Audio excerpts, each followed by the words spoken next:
الحمدللہ رب العالمین والصلاة والسلام علی سید الانبیاء والمرسلین۔ ناظرین السلام علیکم ورحمۃ اللہ وبرکاتہ۔ آپ کا میزبان عرفات قادری رضوی آپ کی خدمت میں حاضر ہے۔ آپ ہمارے سیشن درس حدیث میں حاضر ہیں۔ اس سیشن میں آپ کے سامنے مختلف ٹاپکس پر گفتگو ہوتی ہے۔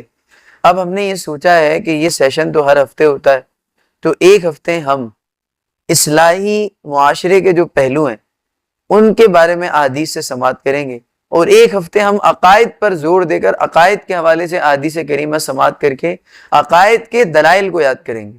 سب سے پہلا جو عقیدہ بیان ہم کریں گے وہ علم غیب پر ہے کہ رسول اللہ صلی اللہ علیہ وسلم کو اللہ تبارک و تعالی نے اپنی عطا سے علم غیب اپنی طرف سے علم غیب عطا فرمایا ہے، اور جو حضور کے پاس علم غیب ہے وہ عطائی ہے، اور جو اللہ تعالیٰ کے علم غیب ہے وہ ذاتی ہے، اور ذاتی عطائی کا فرق جب رہے گا تو کبھی بھی شرک لازم نہیں آئے گا۔ اب ہم احادیث کریمہ کی روشنی میں علم غیب کے حوالے سے سنتے ہیں۔ پہلی حدیث جس کو مسلم شریف میں بیان کیا گیا ہے، حضرت انس بن مالک راوی ہیں، بیان کرتے ہیں کہ ایک دن جب زوال کا وقت ہو گیا تو نبی علیہ السلام تشریف لائے ظہر کی نماز پڑھانے کے لیے۔ ظہر کی نماز سے فارغ ہونے کے بعد آپ صلی اللہ علیہ وسلم منبر پر کھڑے ہوئے اور قیامت کا ذکر کرنے لگے۔ آپ صلی اللہ علیہ وسلم نے یہ بات کی کہ قیامت سے پہلے چند امور علامات ظاہر ہوں گی قیامت کی، جو شخص مجھ سے کسی بھی بارے میں سوال کرنا چاہتا ہے وہ کرے، کیونکہ جب تک میں یہاں کھڑا ہوں جو سوال کرنا چاہتا ہے کرے۔ اللہ کی قسم تم مجھ سے جس چیز کے بارے میں سوال کروں گے میں بتا دوں گا، حضور نے فرمایا۔ اس قضیے سے، اس جملے سے علم غیب ثابت ہوتا ہے کہ اللہ نے دیا ہے تبھی تو بتا رہے ہیں، اللہ نے دیا ہے تبھی تو حضور بتا رہے ہیں، اللہ نے دیا ہے تبھی بتانا اس بات کی دلیل ہے کہ حضور کو اللہ نے علم غیب دیا ہے۔ آگے کی بات بتا رہے ہیں، قیامت کے امور بتا رہے ہیں، اور ابھی تو آگے سنے ہوتا کیا ہے۔ حضرت انس بیان کرتے ہیں کہ حضور صلی اللہ علیہ وسلم کی زبانی یہ بات سن کر ہم زاروں قطار رونے لگے، کیونکہ حضور جلال کی کیفیت میں تھے کہ اس واقعے سے پہلے جب حضور تشریف نہیں لائے تھے، اس سے پہلے کچھ لوگوں نے حضور پہ اعتراض کیا تھا کہ آپ کو کیا پتا کہ آپ کیا جانتے ہیں، تو حضور جلال کی کیفیت میں کہتے ہیں اللہ کی قسم مجھ سے جو پوچھو گے میں اس کا جواب دوں گا۔ فاروق اعظم آگے بڑھتے ہیں، کہتے ہیں حضور قدموں میں گر جاتے ہیں، بیٹھ جاتے ہیں اور کہتے ہیں رضیت باللہ ربا وبالاسلام دینا وبسیدنا محمد صلی اللہ علیہ وسلم۔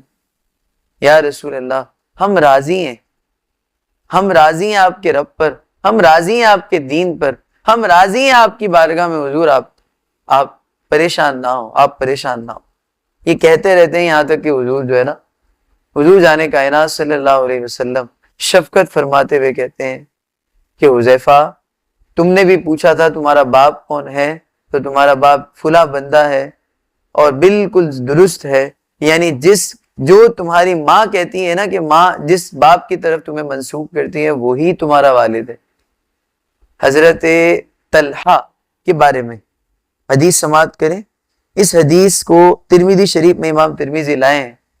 حضرت زبیر رضی اللہ تعالیٰ عنہ سے روایت ہے، جنگ احد کے دن نبی اکرم صلی اللہ علیہ وسلم نبی علیہ السلام نے زرہ پہنی ہوئی تھی۔ آپ صلی اللہ علیہ وسلم نے چٹان پر چڑھنا چاہا تو آپ نہ چڑھ سکے، چنانچہ حضرت طلحہ کو نیچے بٹھا کر اوپر چڑھے یہاں تک کہ چٹان پر تشریف فرما ہوئے۔ اس کے بعد حضور نے کیا فرمایا سنیں۔ حضور فرماتے ہیں فَصَعِيدَ النَّبِيُّ صلی اللہ علیہ وسلم حَتَّى اسْتَوَىٰ عَلَى الصَّخْرَةِ، جب آپ پہنچ گئے پہاڑی پر، قَالَ سَمِعْتُ النَّبِيَّ صلی اللہ علیہ وسلم يَقُولُ أَوْجَبَ طلحہ، طلحہ نے جنت کو اپنی طرف کھینچ کر واجب کر لیا اپنے اوپر۔ کیسی بات! اب بتائیں یہ جنت کی بات حضور نے کیسے بتا دی کہ طلحہ جنت میں جائیں گے؟ حضور علم غیب نہ جانتے ہوتے تو یہ بات کیسے ہو سکتی ہے کہ حضور کسی کے لیے گواہی دے دیں کہ یہ جنت میں ضرور جائے گا؟ اب آگے سنیں، حضرت طلحہ کے بارے میں حضور فرماتے ہیں کہ قال سمعت رسول اللہ صلی اللہ علیہ وسلم یقول من سرہ ان ینظر الی شہید یمشی علی وجہ الارض فلینظر الی طلحہ بن عبید اللہ۔ حضور فرماتے ہیں کہ جو شخص زمین پر چلتا پھرتا شہید دیکھ کر خوش ہونا چاہے وہ طلحہ کو دیکھ لے۔ پہلے ہی بتا دیا یہ شہید ہوں گے، یہ علم غیب نہیں ہے تو اور کیا ہے، پہلے بتا رہے ہیں حضور کہ شہید بھی ہوں گے، جنت ان کی مشتاق ہے، جنت انہوں نے اپنے اوپر واجب کر لی، میری ذات پر پہرا دے کر بتائیں پھر حضور کی ناموس پر پہرا دینے والوں کے لیے جنت ہے کہ نہیں ہے؟ اتنی بڑی بات، شہادت کا مرتبہ ان کو ملا۔ اللہ تبارک و تعالیٰ سے دعا ہے اللہ تبارک و تعالیٰ ہمیں علم غیب والا عقیدہ صحیح طریقے سے یاد کرنے کی توفیق دے، آمین بجائے نبی الامین صلی اللہ علیہ وسلم۔ وما علینا الا البلاغ المبین۔ نیکسٹ سیشن میں اسی کے آگے سے ہم اس موضوع پر گفتگو کریں گے، ایک ہفتے اور ایک ہفتے انشاءاللہ جس طرح آپ کو بتایا گیا معاشی پہلو پر گفتگو کریں گے، اصلاحی پہلو پر احادیث کی روشنی میں گفتگو کریں گے۔ اللہ تبارک و تعالیٰ سے دعا ہے اللہ تعالیٰ ہمیں ہمارے مقصد میں کامیاب کرے، آمین۔ السلام علیکم ورحمۃ اللہ وبرکاتہ۔